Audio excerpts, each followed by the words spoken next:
Education. मेरा नाम है गौरव, स्वागत है आपका हमारे चैनल इमेजिन एंड स्टडी में। तो चलिए शुरू करते हैं। तो आज हम लोग देखने वाले चैप्टर नंबर 1 सेट्स का एक्सरसाइज नंबर 1.4। तो चलिए 1.4 शुरू करने से पहले सबसे पहले बेसिक्स देख लेते हैं जो इस एक्सरसाइज में काम आने वाला है। तो दो बेसिक्स हमें इस एक्सरसाइज में लगने वाला है, एक होता है यूनियन और एक होगा इंटरसेक्शन। तो सबसे पहले देख लेते हैं कि क्या होता है यूनियन और क्या होगा इंटरसेक्शन। तो देखिए यूनियन का जो साइन है वो होगा सीधा यू, तो ये जो होगा वो यूनियन का सिंबल है और यूनियन का साइन होगा। और अगर मैं इंटरसेक्शन के साइन की बात करूंगा तो वो होगा उल्टा यू। तो देखिए क्या होता है आखिरकार यूनियन और इंटरसेक्शन। तो जब भी हम लोग यूनियन या इंटरसेक्शन देखेंगे तो हमें हर बार दो सेट्स दिए होंगे। तो एक मैं सेट ले लेता हूँ ए, जिसके अंदर मैं कुछ वैल्यूज ले लेता हूँ। तो उसके अंदर मैं वैल्यू ले लेता हूँ 1 2 3 4 5 एंड 6। और उसके बाद मैं एक और सेट ले लेता हूँ बी, और उसके अंदर मैं वैल्यूज ले लेता हूँ 3 4 7 8 और 9। तो ये मैंने दो सेट ले लिए, एक ले लिया मैंने ए और एक ले लिया मैंने बी। तो वेन डायग्राम किस तरह से बनाते हैं वो हम लोग ने देखा था। तो सबसे पहले वेन डायग्राम के पहले मैं एक बार ये कंसेप्ट क्लियर कर देता हूँ कि यूनियन क्या होगा और इंटरसेक्शन क्या होगा। तो देखिए अगर मुझे दोनों का इंटरसेक्शन निकालना होगा, इंटरसेक्शन सबसे इजी कंसेप्ट होता है। तो इंटरसेक्शन निकालने के लिए अगर मुझे ए और बी का इंटरसेक्शन निकालना है तो इंटरसेक्शन का साइन किस तरह से उल्टा यू, तो मैं दोनों के बीच में ए इंटरसेक्शन बी लिखूंगा। तो देखिए इंटरसेक्शन का मतलब क्या होगा, जो भी चीज दोनों में कॉमन होगा उस चीज को मैं बोलता हूँ इंटरसेक्शन। तो देखिए यहाँ पर ए इंटरसेक्शन बी क्या होगा, अगर मैं ए और बी को देखूं तो दोनों में कॉमन देखिए क्या होगा, यहाँ पर भी 3 4 है और यहाँ पर भी 3 4 है। तो यहाँ पर दोनों में जो कॉमन है वो 3 4 है। तो मेरा जो ए इंटरसेक्शन बी होगा वो क्या हो जाएगा 3 4, क्योंकि ये दो एलिमेंट्स है जो कि ए में भी प्रेजेंट है और बी में भी प्रेजेंट है। तो ये हो जाएगा उसका इंटरसेक्शन। तो इंटरसेक्शन का सीधा सीधा मतलब होगा कि जो भी चीज कॉमन होगा वो चीज हो जाएगा इंटरसेक्शन। चलिए देख लेते हैं यूनियन क्या होगा। तो सपोज मुझे ए और बी का यूनियन निकालना होगा तो मुझे बीच में साइन देना होगा सीधा यू का। तो देखते हैं ए यूनियन बी क्या होगा। तो ए यूनियन बी में सारे एलिमेंट्स आएंगे लेकिन जो वैल्यूज रिपीटेड होंगे वो सिर्फ सिंगल टाइम आएंगे। तो चलिए मैं ए से शुरू करता हूँ। तो मेरे एलिमेंट्स देखिए किस तरह से आएंगे, ए के सारे वैल्यू आएंगे 1 2 3 4 5 6। मेरा ए का काम हो गया। अब मैं बी में आता हूँ। तो देखिए बी में फिर से 3 आ रहा है, लेकिन 3 में एक बार लिख चुका हूँ। तो एक बार जो चीज आ चुका है मैं वो फिर से रिपीट नहीं करूंगा। 4, तो अगला वैल्यू 4 है लेकिन 4 भी आ चुका है तो मैं 4 भी नहीं लिखूंगा। अब 7 8 9 सब सिंगल टाइम प्रेजेंट है तो वो जगह 7 8 9। तो इंटरसेक्शन में हम लोग ने क्या किया, सिर्फ कॉमन चीज लिखा। और यूनियन में हम लोग ने क्या किया, सारे वैल्यूज लिखे लेकिन जो चीज रिपीटेड आया वो हम लोग ने सिर्फ सिंगल टाइम लिखा, क्योंकि सेट्स के अंदर वैल्यू हम लोग रिपीट नहीं कर सकते, हम लोग ने स्टार्टिंग में ही देख लिया था। तो ये होगा यूनियन और ये होगा इंटरसेक्शन। तो सिर्फ इतना ही बेसिक जो होगा वो एक्सरसाइज नंबर 1.4 में लगने वाला है। और एक एक्सरसाइज का एक फॉर्मूला भी देख लेते हैं।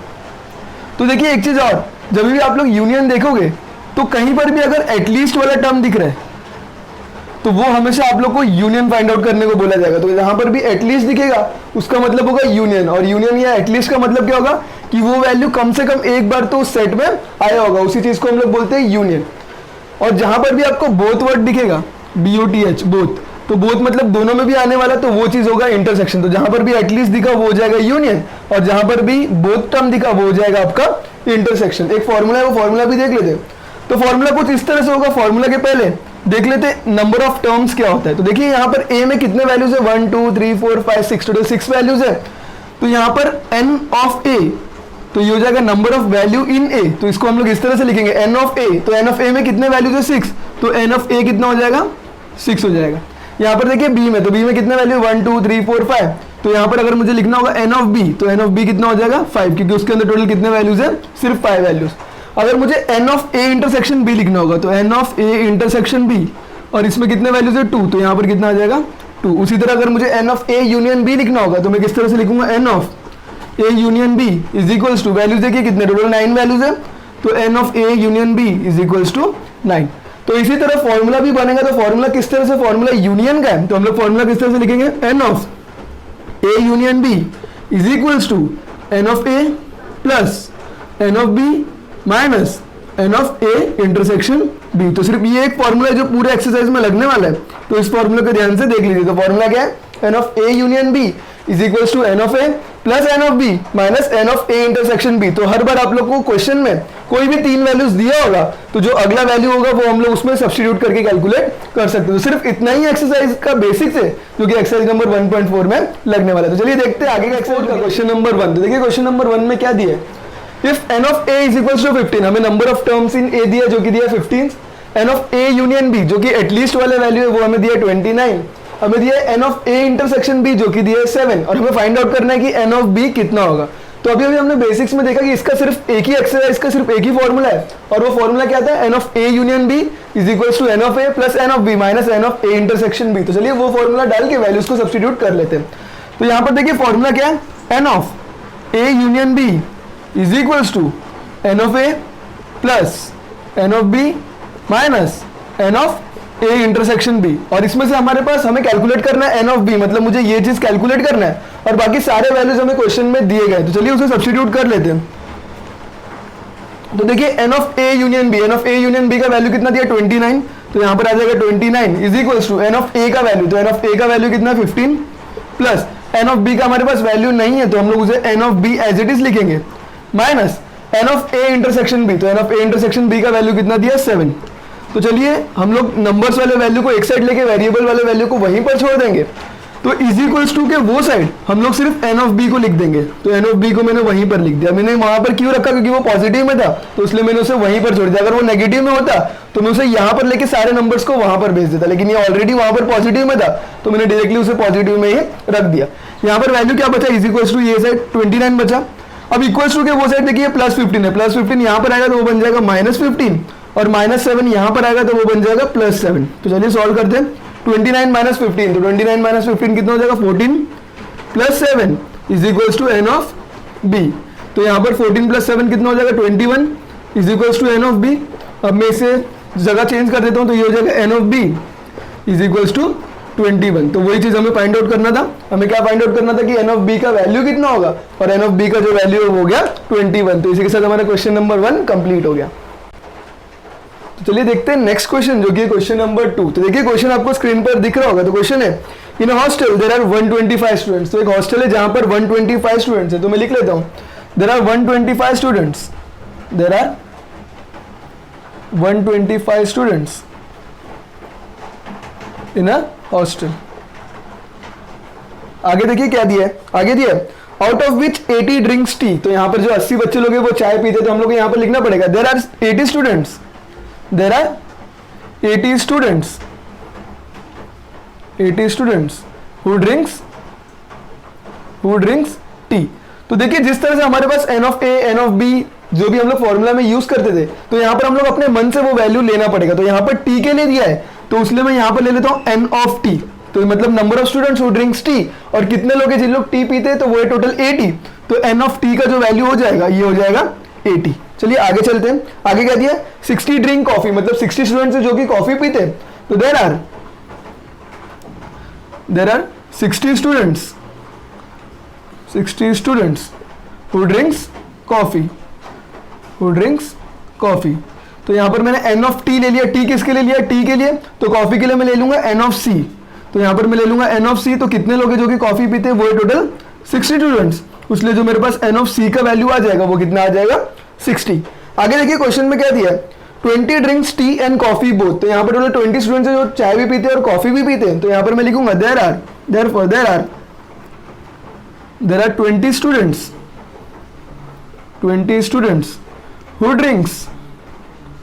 Who drinks tea and coffee both, मतलब वो दोनों भी पीते हैं। तो जहां पर भी बोथ टर्म दिखेगा मैंने बताया जो दोनों भी पिएंगे वो किस में आता है, वो इंटरसेक्शन में आएगा। तो यहाँ पर बोथ टर्म दिखा तो ये चीज इंटरसेक्शन में आएगा। तो टी एंड कॉफी, टी के लिए हम लोगों ने क्या लिया था टी, और कॉफी के लिए हम लोगों ने क्या लिया सी। तो N of T intersection C, जो कि दोनों भी पीते हैं। दोनों भी कितने लोग पीते हैं 20 स्टूडेंट्स लोग। तो यहाँ पर आ गया 20। अब देखिए हमें क्वेश्चन में क्या पूछा गया लास्ट में, find the number of students who do not drink tea और कॉफी। अब मुझे ये चीज पूछा गया है कि कितने ऐसे स्टूडेंट्स लोग हैं जो कि चाय भी नहीं पीते और कॉफी भी नहीं पीते। तो यहाँ पर हमें वो चीज फाइंड आउट करना है। तो यहाँ पर ये चीज था जो हम लोग ने फाइंड लिखा है वो चीज किस में आ गया, गिवन में आ गया। अब हम लोग फाइंड आउट क्या करेंगे, टू फाइंड। तो हमें क्या फाइंड आउट करना है, find the number of students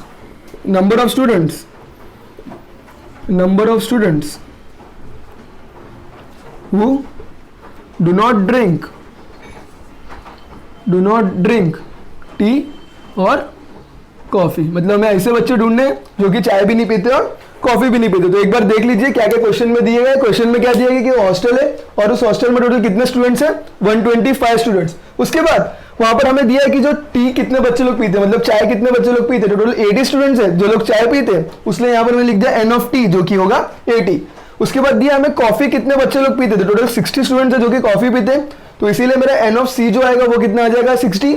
उसके बाद हमें दिया है कि देयर आर 20 स्टूडेंट्स जो कि चाय और कॉफी दोनों भी पीते हैं, तो जो भी बोथ आ गया तो बोथ मतलब होगा इंटरसेक्शन, तो इसलिए मैंने यहाँ पर इंटरसेक्शन लिख लिया कि T intersection C is equals to 20। हमें फाइंड आउट करना है कि कितने ऐसे बच्चे हैं जो कि चाय भी नहीं पीते और कॉफी भी नहीं पीते, तो चलिए वो भी चीज फाइंड आउट कर लेते। तो यहाँ पर हम लोग आ जाएगा सॉल्यूशन। अब देखिए हमारे पास एन ऑफ टी है, हमारे पास एन ऑफ सी है और हमारे पास n of T intersection C है, तो हमारे पास क्या नहीं है, हमारे पास टी यूनियन सी नहीं है, तो हम लोग वो चीज फाइंड आउट करेंगे। और टी यूनियन सी का असली में मतलब क्या होता है, अगर सपोज मैंने ये निकाल लिया N of T union C, तो इस चीज को मैं क्या बोलता हूँ, एटलीस्ट बोलता हूँ। एटलीस्ट में क्या आता है, यूनियन में क्या आता है कि कम से कम ऐसा बच्चा आ जाएगा जो चाय भी पीता है और कॉफी भी पीता है, मतलब यहाँ पर जितना भी वैल्यू आएगा उसमें जितने भी स्टूडेंट्स रहेंगे वो या फिर चाय पीते या फिर कॉफी, दोनों में से कोई एक चीज तो वो गारंटीड पीते। तो अगर मुझे ये वैल्यू मिल जाएगा, सपोज ये वैल्यू कुछ भी मिल गया, तो मैं क्या करूंगा, हमारे टोटल स्टूडेंट्स कितने 125, तो मैं अगर टोटल स्टूडेंट में से ये बच्चों को माइनस कर दूंगा तो मुझे मिल जाएंगे ऐसे बच्चे जो कि चाय भी नहीं पीते और कॉफी भी नहीं पीते, क्योंकि इसका मतलब क्या होगा, इसका मतलब ये होगा, एटलीस्ट का मतलब क्या होगा, यूनियन का मतलब कि वो या फिर चाय या फिर कॉफी, दोनों में से एक तो वो पी ही रहा है। तो अगर एक वो पी रहा है तो वो ये कैटेगरी में आ जाएगा। तो टोटल स्टूडेंट्स में से मैं उन बच्चों को अगर निकाल दूंगा तो मुझे वो बच्चे मिल जाएंगे जो कि चाय भी नहीं पी रहे और कॉफी भी नहीं पी रहे। तो चलिए ये चीज फाइंड आउट कर लेते हैं। तो यहाँ पर फॉर्मूला क्या होगा, N of T union C is equals to N of T plus N of C minus N of T intersection C. तो यहाँ पर देखिए मैंने फॉर्मूला किस तरह से बनाया, जिस तरह से ए और बी का था कि N of A union B is equals to N of A plus N of B minus N of A intersection C B, तो उसी चीज को यहाँ पर हम लोगों ने टी और सी में कन्वर्ट कर दिया। तो यहाँ पर आ जाएगा N of T union C is equals to N of T plus N of C minus N of T intersection C. अगर आप लोग यहाँ पर टी और सी के यहाँ पे ए और बी लेते तो फॉर्मूला जो था वो ए और बी वाला ही आप लोग को लिखना पड़ता। चलिए वैल्यू सब्स्टिट्यूट कर लेते हैं। तो यहाँ पर देखिए N of T union C जो कि हमारे पास नहीं है, तो ये एज इट इज आ जाएगा T union C is equals to N of T, तो एन ऑफ टी का वैल्यू कितना है 80 प्लस एन ऑफ सी का वैल्यू, तो एन ऑफ सी का वैल्यू है 60 minus N of T intersection C जिसका वैल्यू है 20। तो चलिए ये भी सॉल्व कर लेते हैं। 80 प्लस 60 हो जाएगा 140 माइनस 20, और अगर मैं 140 माइनस 20 करूंगा तो वो हो जाएगा 120 स्टूडेंट्स। तो ये हो गया 120, तो हमें N of T union C का वैल्यू मिल गया जो कि मिला 120 स्टूडेंट्स। तो ये जो यूनियन था इसका मतलब क्या होगा, एटलीस्ट, तो मैं यहां पर लिख सकता हूं therefore there are 120 students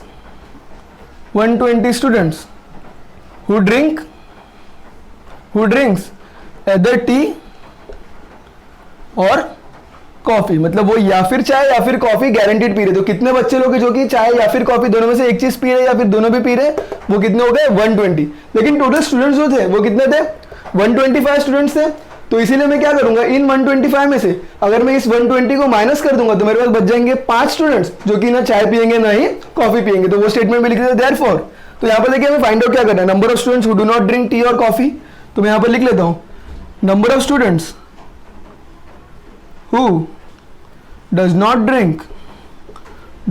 drink tea और coffee both is equals to, तो वो किसमें से किसमें माइनस करेंगे हम लोग, टोटल स्टूडेंट्स कितने हॉस्टल में 125 स्टूडेंट्स, तो यहां पर हम लोग लिखेंगे total students in hostel minus, किससे माइनस करेंगे, जितने एटलीस्ट में, तो एटलीस्ट में क्या आ गया यूनियन था, तो हम लोग किससे माइनस करेंगे n of T union C से। तो यहां पर क्या हो जाएगा टोटल स्टूडेंट्स, तो टोटल स्टूडेंट्स हॉस्टल में कितने 125 minus N of T union C, तो टी यूनियन सी हमें कितना मिल गया 120 मिल गया। तो यहां पर जो हमें टी यूनियन सी मिला था वो कितना था 120, और टी यूनियन सी का मतलब क्या होगा, वो एटलीस्ट में आ गया। एटलीस्ट मतलब वो या फिर चाय या फिर कॉफी या फिर दोनों में से कोई एक तो वो गारंटीड पी रहे।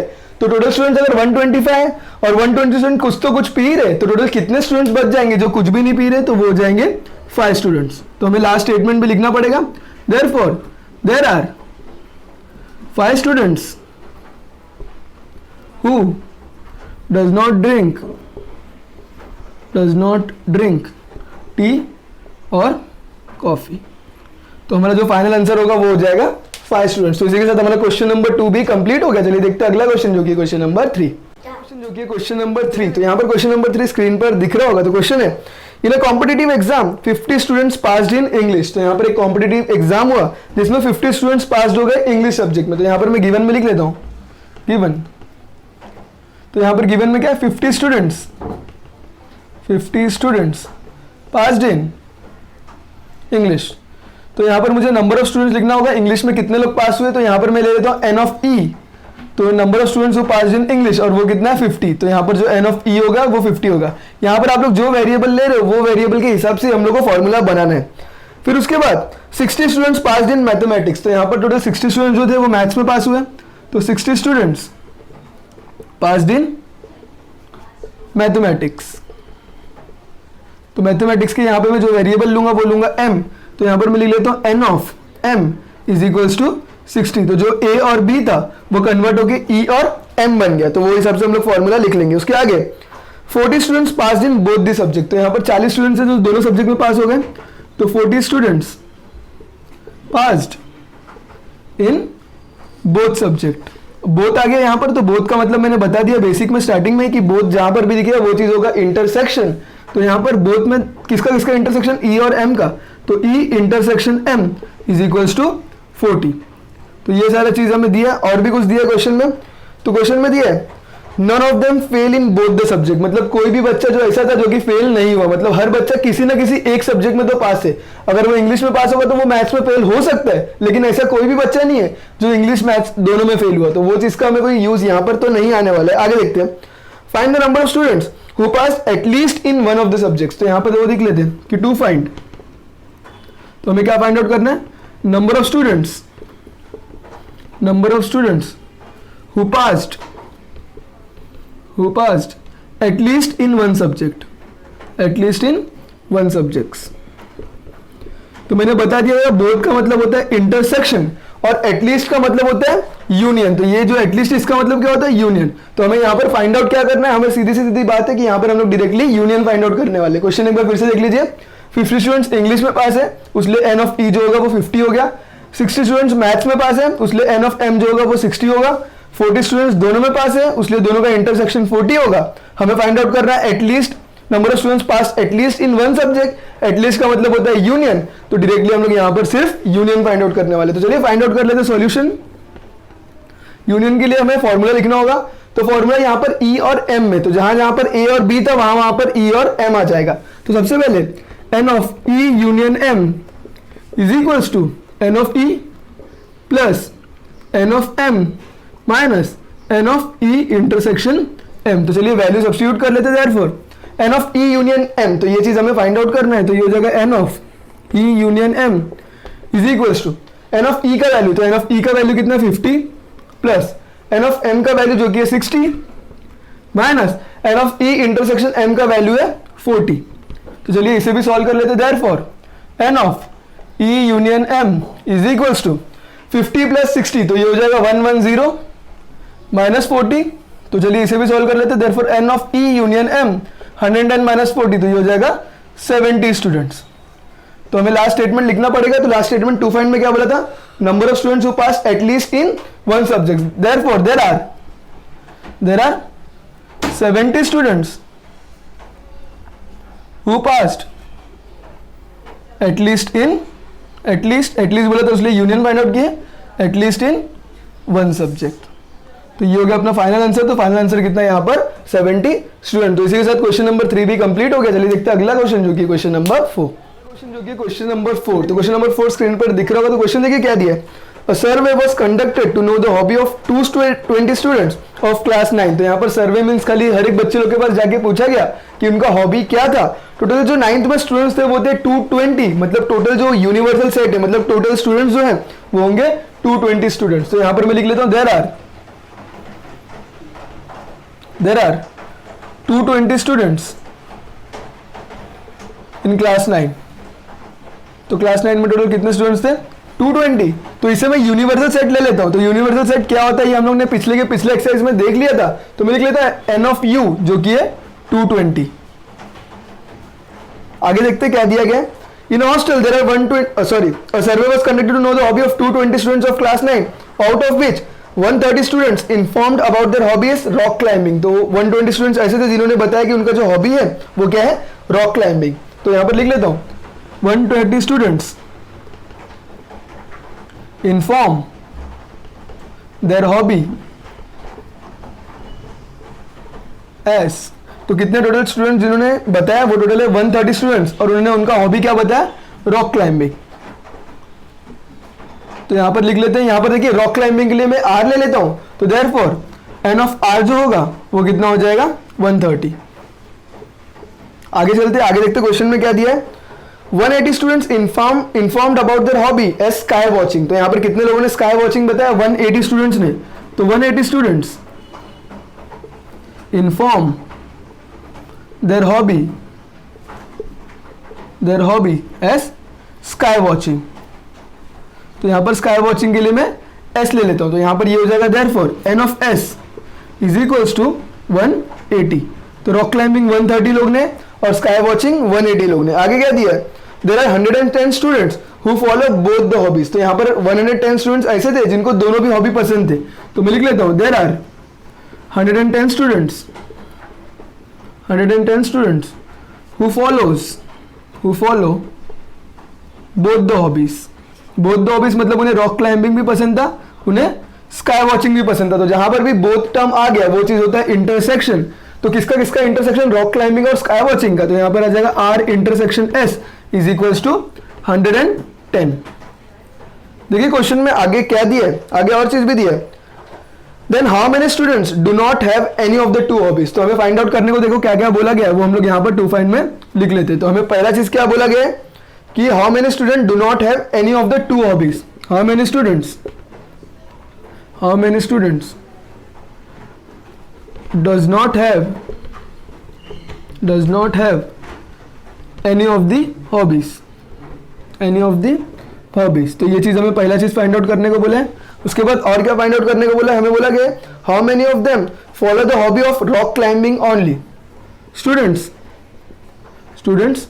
Who follow hobby S rock climbing only, जिनको सिर्फ और सिर्फ रॉक क्लाइंबिंग पसंद है। तो वो चीज भी हमें फाइंड आउट करना है। और उसके बाद एक और चीज फाइंड आउट करना है, students follow the hobby of sky watching only. तो एक और चीज हमें फाइंड आउट करना है, students who follow hobby as sky watching only। तो हमें ये चीज फाइंड आउट करना है। तो क्या है कि टोटल 220 स्टूडेंट्स है जो कि क्लास 9 में, तो इसलिए मैंने उसे यूनिवर्सल सेट ले लिया, N of U equals to 220। उसके बाद 130 स्टूडेंट्स ने बताया कि उनका जो हॉबी है वो है रॉक क्लाइंबिंग, उसलिए मैंने एन ऑफ आर जो ले लिया वो ले लिया 130। उसके बाद हमें बताया कि 180 स्टूडेंट्स जो है उनका हॉबी जो है वो स्काई वॉचिंग है, तो उसलिए एन ऑफ एस ले लिया, स्काई वॉचिंग था तो एस ले लिया, एन ऑफ एस जो होगा 180। 110 स्टूडेंट्स ऐसे थे जिन्होंने बताया कि उनको दोनों भी हॉबी पसंद है, मतलब उन्हें रॉक क्लाइंबिंग भी पसंद है और उन्हें स्काई वॉचिंग भी पसंद है। उसलिए जहां पर भी बोथ दिखा तो मैंने ले लिया इंटरसेक्शन, और इंटरसेक्शन दो का आएगा, आर का और एस का। तो इसलिए दोनों भी हॉबी कितने बच्चों को पसंद था, 110। हमें तीन चीज फाइंड आउट करना है। तो जो पहला चीज हमें फाइंड आउट करना है वो है how many students does not have any of the hobby, मतलब इतने स्टूडेंट्स हमें फाइंड आउट करना है जिनका कुछ भी हॉबीज नहीं है, उनको रॉक क्लाइंबिंग भी पसंद नहीं है, उनको स्काई वॉचिंग भी पसंद नहीं है। दूसरा चीज हमें फाइंड आउट करना है students who follow hobby as rock climbing only, मतलब ऐसे बच्चे जिन्हें सिर्फ और सिर्फ रॉक क्लाइंबिंग भी पसंद है, सिर्फ रॉक क्लाइंबिंग। कुछ बच्चे ऐसे भी हैं जिन्हें रॉक क्लाइंबिंग के साथ साथ स्काई वॉचिंग भी पसंद है, लेकिन हमें वो चीज नहीं बताना, हमें वही स्टूडेंट्स बताना है जिन्हें सिर्फ और सिर्फ रॉक क्लाइंबिंग पसंद है, उसके साथ स्काई वॉचिंग पसंद नहीं होना चाहिए। तीसरा चीज students who follow hobby as sky watching only, तो तीसरा चीज हमें फाइंड आउट करना है ऐसे बच्चे जिन्हें सिर्फ और सिर्फ स्काई वॉचिंग पसंद होना चाहिए, उन्हें रॉक क्लाइंबिंग उसके साथ पसंद नहीं होना चाहिए, सिर्फ और सिर्फ स्काई वॉचिंग के लिए। अब देखिए जो पहला क्वेश्चन है वो सेम क्वेश्चन है जो कि हमने क्वेश्चन नंबर 2 में किया था। तो देखिए वो क्वेश्चन क्या है, how many students does not have any of the hobbies. तो ये वैसा क्वेश्चन है जैसा कि हमने सेकंड क्वेश्चन में किया था कि कितने ऐसे बच्चे हैं जिन्हें चाय या फिर कॉफी दोनों में से कुछ भी पसंद नहीं है। तो उसके लिए सबसे पहले हम लोगों ने क्या फाइंड आउट किया, हमने यूनियन फाइंड आउट किया था, क्योंकि यूनियन का मतलब होता है एटलीस्ट, और एक बार एटलीस्ट आ जाएगा तो हम उसे टोटल नंबर ऑफ स्टूडेंट से माइनस कर देंगे तो हमें पता चल जाएगा कि कितने ऐसे बच्चे हैं जिन्हें कोई भी ये दोनों में से हॉबी पसंद नहीं है। तो ये सिमिलर है क्वेश्चन नंबर 2 जैसे ही। तो यहां पर देखिए एन ऑफ आर दिया, एन ऑफ एस दिया, n of R intersection S दिया, तो क्या नहीं दिया है, N of R union S नहीं दिया, और वही चीज हमें फाइंड आउट करना है। तो चलिए वो फाइंड आउट कर लेते हैं। N of R union S is equals to N of R plus N of S minus N of R intersection S. तो चलिए वैल्यू सब्स्टिट्यूट कर लेते हैं। N of R union S का वैल्यू हमारे पास नहीं है, तो वो हो जाएगा N of R union S is equals to N of R का वैल्यू। तो एन ऑफ आर का वैल्यू कितना दिया 130 प्लस एन ऑफ एस का वैल्यू, तो एन ऑफ एस का वैल्यू कितना दिया 180 minus N of R intersection S का वैल्यू कितना दिया 110। तो चलिए लिख लेते हैं therefore n of R union S is equals to 130 plus 180। तो 130 प्लस 180 ये कितना हो जाएगा 310 माइनस 110। तो हमारे पास वैल्यू आ जाएगा N of R union S का 310 माइनस 110, तो ये हो जाएगा 200 स्टूडेंट्स। तो यूनियन का मतलब क्या होता है? एटलीस्ट होता है, तो हमें एटलीस्ट मिल गया। तो हम लोग लिख सकते हैं therefore there are 200 students, there are 200 students who has at least one of the hobbies, at least one of the hobby। तो 220 में से मतलब टोटल स्टूडेंट कितने हैं 220, तो 220 स्टूडेंट में से 200 स्टूडेंट्स ऐसे हैं जिन्हें या फिर रॉक क्लाइंबिंग या फिर स्काई वॉचिंग या फिर दोनों भी पसंद है। मतलब पूरे 200 बच्चे जो है इनमें रॉक क्लाइंबिंग वाले भी है, इनमें स्काई वॉचिंग वाले भी है, या फिर जिन्हें दोनों हॉबीज है वो बच्चे भी इसमें इंक्लूड है। मतलब कोई तो कोई एक हॉबी वो गारंटेडली उनके पास है। तो टोटल स्टूडेंट्स कितने 220। हमें फाइंड आउट क्या करना है कि ऐसे बच्चे जिन्हें एक भी हॉबी पसंद नहीं है। तो 220 में से 200 बच्चे ऐसे जिन्हें एक या कोई तो एक हॉबी पसंद ही है, तो कितने बच्चे हो गए जिन्हें एक भी हॉबी पसंद नहीं है? टोटल हो जाएंगे 20। तो हम लोग लिखेंगे देयरफॉर, तो हमें फाइंड आउट क्या करना है, how many student does not have any of the hobby. तो स्टूडेंट्स डज नॉट हैव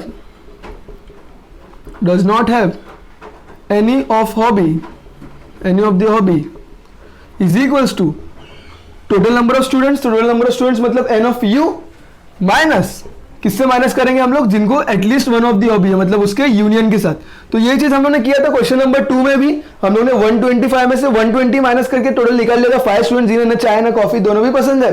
तो यहाँ पर भी वही चीज हुआ, टोटल नंबर ऑफ स्टूडेंट्स है 220 माइनस एटलीस्ट वाले स्टूडेंट्स है 200। तो यहाँ पर जो वैल्यू बचेगा वो बच जाएगा 20 students.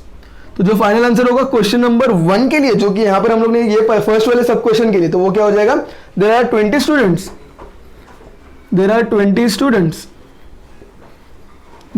Students who does not have any of the hobby. तो यहाँ पर जो हमारा फर्स्ट वाला सब क्वेश्चन है जो 2 फाइंड में था वो हम लोगों ने फाइंड आउट कर लिया। तो चलिए देखते हैं आगे का भी दोनों क्वेश्चन, जिसके लिए मुझे एक डायग्राम बनाना होगा, क्योंकि वो डायग्राम बनाने के बाद वो क्वेश्चन आप लोगों को बहुत ही इजी लगेगा। तो जो डायग्राम मैं बनाऊंगा वो होगा वेन डायग्राम, जो कि हम लोगों ने इसके पिछले वाले एक्सरसाइज में देख लिया था कि वेन डायग्राम किस तरह से बनाते। चलिए वो भी देख लेते। तो चलिए देखिए, हम लोग ने सब क्वेश्चन नंबर 1 फाइंड आउट कर लिया कि कितने ऐसे बच्चे थे जिन्हें ना ही रॉक क्लाइंबिंग ना ही स्काई वॉचिंग दोनों में से कुछ भी पसंद नहीं था। तो उसके लिए हम लोग ने क्या किया, सबसे पहले हम लोग ने यूनियन निकाला। यूनियन का मतलब होता है एटलीस्ट, और एटलीस्ट का मतलब होता है या फिर उसे रॉक क्लाइंबिंग या फिर उसे स्काई वॉचिंग या फिर दोनों भी हॉबी, उसमें उसको कुछ ना कुछ पसंद होगा ही होगा।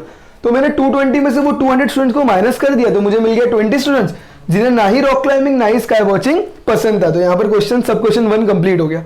चलिए देखते हैं अगले 2 क्वेश्चन के लिए हमें एक बार डायग्राम देखना होगा, तो मैं एक बार वेन डायग्राम बना लेता हूँ, क्योंकि उससे वो चीज बहुत ही क्लियर हो जाएगा। तो क्वेश्चन में देखिए क्या दिया है, 220 स्टूडेंट्स है क्लास 9 में, तो मैं एक यूनिवर्सल सेट बना लेता हूं यहां पर। तो ये हो जाएगा मेरा यूनिवर्सल सेट, जो कि एन ऑफ यू, जो कि है 220 स्टूडेंट्स। उसमें क्या क्या डायग्राम में आने वाले, रॉक क्लाइंबिंग और स्काई वॉचिंग। तो यहां पर एक सर्कल मैंने बना लिया रॉक क्लाइंबिंग के लिए और एक सर्कल बना लिया मैंने स्काई वॉचिंग के लिए। तो ये जो पहला वाला सर्कल है वो किसके लिए, रॉक क्लाइंबिंग के लिए, तो वो हो जाएगा एन ऑफ आर। तो ये जो टोटल वैल्यू होगा एन ऑफ आर, ये हो गया अपना एन ऑफ आर। और एन ऑफ आर में कितने स्टूडेंट्स है टोटल, 130 स्टूडेंट्स। उसके बाद हमारे पास है 180 स्टूडेंट जो कि स्काई वॉचिंग में, मतलब ये वाला जो सर्कल होगा, ये सर्कल जो पूरा सर्कल होगा वो होगा एन ऑफ एस के लिए। और एन ऑफ एस में कितने वैल्यूज है टोटल, 180। अब उसके बाद दोनों का इंटरसेक्शन, मतलब यहाँ पर बोथ आ गया, तो इंटरसेक्शन मतलब जो दोनों में भी कॉमन है। अब देखिए ये दोनों सर्कल में क्या क्या कॉमन है, ये सर्कल अगर मैं लूं और ये सर्कल अगर मैं लूं तो दोनों में कॉमन है ये मिडल वाला पार्ट, ये वाला पार्ट दोनों में भी कॉमन है। तो इसका जो वैल्यू होगा वो होगा एन ऑफ, इसका जो वैल्यू होगा वो क्या होगा, N of R intersection S, और वो कितना हो जाएगा 110। तो मैं यहाँ पर लिख लेता हूँ 110। तो डायग्राम एक बार फिर से देख लीजिए, जो बड़ा सा रेक्टेंगल है वो है यूनियन, मतलब टोटल स्टूडेंट जो है वो है 220।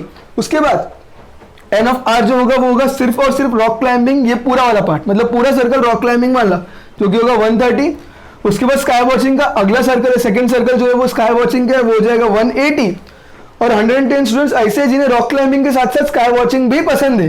तो ये दोनों सर्कल में कॉमन ये मिडिल वाला पार्ट है, तो ये मिडिल वाला पार्ट हो जाएगा 110। तो देखिए आगे का दोनों क्वेश्चन बहुत ही सिंपल है, फटाफट हो जाएगा। तो क्वेश्चन के लिए मैंने डायग्राम बना लिया, आप देखिए क्वेश्चन किस तरह सॉल्व करते हैं।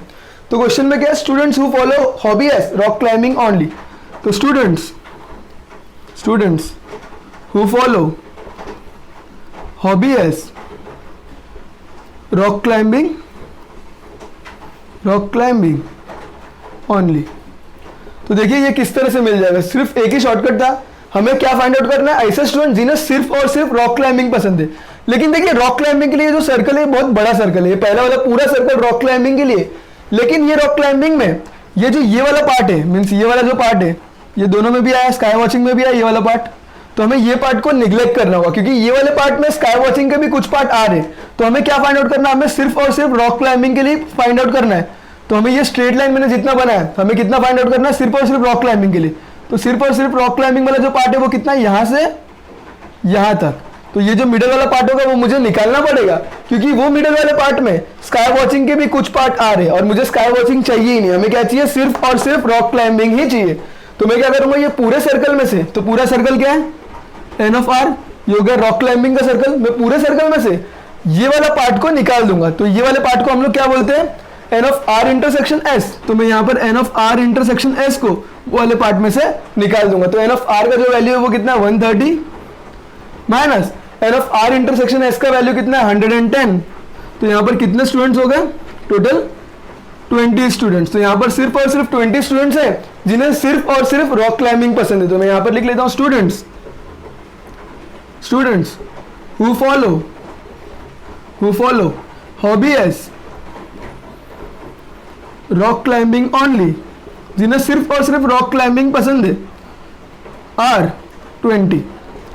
तो यहाँ पर 20 स्टूडेंट्स है जिन्हें सिर्फ और सिर्फ रॉक क्लाइंबिंग पसंद है। ये जो पूरा पार्ट था उसमें स्काई वॉचिंग के कुछ पार्ट आ रहे थे, उसलिए मैंने ये मिडल वाला पार्ट को ये पूरे रॉक क्लाइंबिंग में से निकाल दिया। तो ये जो पार्ट बचेगा वो सिर्फ और सिर्फ रॉक क्लाइंबिंग के लिए बचा। अब देखिए स्काई वॉचिंग के लिए मैं क्या करूंगा, सिर्फ और सिर्फ स्काई वॉचिंग चाहिए, जो थर्ड क्वेश्चन है। तो ये पूरे सर्कल में से ये पूरा स्काई वॉचिंग का सर्कल है, उसके साथ उसके अंदर कुछ पार्ट, ये जो मिडल वाला पार्ट है वो ये सर्कल में भी आ रहे हैं। तो मैं क्या करूंगा, ये मिडल वाले पार्ट को ये पूरे वाले सर्कल से निकाल दूंगा। तो मुझे ये वाले वैल्यू मिल जाएंगे। कौन से वैल्यू मिलेंगे, ये वाला वैल्यू मिल जाएगा, सिर्फ इतना, और ये वाला पार्ट।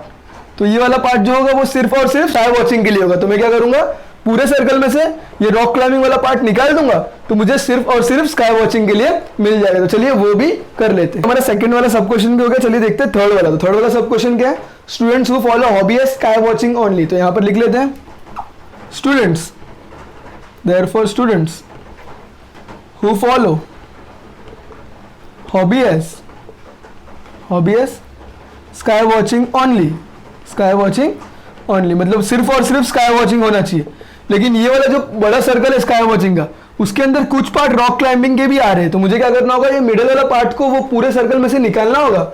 मतलब जो पूरा स्काई वॉचिंग है, जो एन ऑफ एस है, वो पूरे स्काई वॉचिंग में ये मिडिल वाला पार्ट है वो है रॉक क्लाइंबिंग के साथ वाला। तो मैं वो पार्ट भी निकाल दूंगा।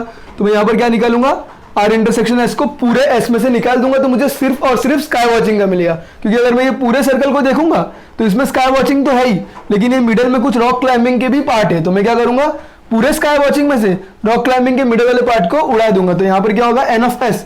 तो एन ऑफ एस जो है वो कितना दिया है, एन ऑफ एस कितना, 180 minus N of R intersection S वो कितना, 110। तो इसे माइनस करूंगा तो ये हो जाएगा 70 स्टूडेंट्स। तो देयरफॉर देयर आर 70 स्टूडेंट्स। तो टोटल 70 स्टूडेंट्स ऐसे जिन्हें सिर्फ और सिर्फ स्काई वॉचिंग पसंद है। तो there are 70 students who follow hobby as sky watching only. तो ये हो गया हमारा क्वेश्चन नंबर 4। तो इसी के साथ क्वेश्चन नंबर 4 कंप्लीट हो गया। चलिए देखते हैं लास्ट क्वेश्चन इस एक्सरसाइज का, जो कि क्वेश्चन नंबर 5। एक्सरसाइज का लास्ट क्वेश्चन। तो यहाँ पर देखिए क्वेश्चन में क्या दिया है, observe and right the following set. हमें यहाँ पर एक डायग्राम दिया, उसे ऑब्जर्व करके सेट्स के वैल्यूज को लिखना है। तो यहाँ पर देखिए डायग्राम में ए सर्कल है, बी सर्कल है और एक यूनिवर्सल सेट है जो कि रेक्टेंगुलर में हमें बताया गया है। तो देखिए ए वाला सर्कल कितना होगा, ये पूरा सर्कल ए होगा। तो ए के अंदर वैल्यू कौन से है, एक्स वाई जेड एम और एन। तो ये सारे वैल्यूज हमें ए के अंदर लिखने। तो ए के अंदर वैल्यूज कौन कौन से हैं, X, Y, Z, M, N, तो ये सारे वैल्यूज ए में है। अब बी में देखिए क्या क्या है, तो बी मतलब ये वाला सर्कल, तो पी क्यू आर एम और एन, ये सारे वैल्यूज बी में है। तो यहां पर हम लोग लिख लेते हैं, तो पी क्यू आर एम और एन। अब देखिए हमें लिखना है ए यूनियन बी, तो यूनियन का मतलब क्या होता है, ए और बी के सारे वैल्यूज आएंगे और जो रिपीटेड वैल्यू होंगे वो सिर्फ सिंगल टाइम आएंगे। तो ए के अंदर देखिए वैल्यू क्या है, X Y Z M N, तो यहां पर ए का वैल्यू लिख लेता हूं X Y Z M N. अब बी के अंदर वैल्यू क्या है, P Q R M N, लेकिन एम एन में लिख चुका हूं तो वो नहीं लिखूंगा, बचा क्या पी क्यू आर, तो यहां पर पी क्यू आर। तो यूनियन का मतलब क्या होगा, ए और बी के सारे वैल्यूज आ जाएंगे, तो ए और बी के सारे वैल्यूज आ जाएंगे, जो रिपीटेड वैल्यू है वो सिर्फ एक बार आएंगे। अगला देखिए यू, तो यू मतलब यूनिवर्सल सेट, तो जो भी रेक्टेंगल के अंदर है वो सारे के सारे वैल्यू यू है, तो सारे वैल्यूज में लिख लेता हूं, रिपीट नहीं कर सकता, तो X Y Z M N P Q R S और टी, तो ये सारे वैल्यूज उसके अंदर यू के अंदर आ गए। अब देखिए ए का डैश, ए का डैश मतलब ए का कॉम्प्लीमेंट, तो ए का कॉम्प्लीमेंट में किस तरह से लिखूंगा, जो भी चीज ए में रहेगा वो चीज को छोड़ के बाकी जो भी वैल्यू बच गया वो मेरा ए का कॉम्प्लीमेंट हो जाएगा। तो ए के अंदर देखिए क्या क्या वैल्यूज है, X Y Z M N, ये सारे वैल्यूज ए के अंदर है, तो मैं उसको हटा दूंगा, क्या क्या बचा पी क्यू आर एस और टी, तो ये सारे वैल्यूज ए का कॉम्प्लीमेंट हो जाएगा, तो क्या क्या हो जाएगा पी क्यू आर एस और टी। अब देखिए बी का कॉम्प्लीमेंट, तो बी को छोड़ के बाकी जो भी वैल्यूज बच गए वो बी का कॉम्प्लीमेंट, तो बी के अंदर वैल्यू क्या है पी क्यू आर एम और एन, तो ये सारे वैल्यू छोड़ दूंगा तो बी का कॉम्प्लीमेंट हो जाएगा। तो कौन कौन से वैल्यू बचेंगे, एक्स वाई जेड एस और टी, तो बी का कॉम्प्लीमेंट में क्या हो जाएगा एक्स वाई जेड एस और टी। तो चलिए फाइनल देख लेते हैं ए यूनियन बी का कॉम्प्लीमेंट। तो देखिए ए यूनियन बी कितना होता है, ए और बी के सारे वैल्यू को मैं ए यूनियन बी बोलता हूं, तो ए यूनियन बी के वैल्यू को नहीं लिखूंगा क्योंकि मुझे उसका कॉम्प्लीमेंट, तो ये पूरे वैल्यू को मैं हटा दूंगा, क्या बचेगा सिर्फ एस और टी, तो सिर्फ एस और टी क्या हो जाएगा ए यूनियन बी का कॉम्प्लीमेंट। तो अगर वीडियो पसंद आए तो वीडियो को लाइक करो, शेयर करो, हमारे चैनल को सब्सक्राइब कर दिए, तब तक के लिए thank you and bye bye.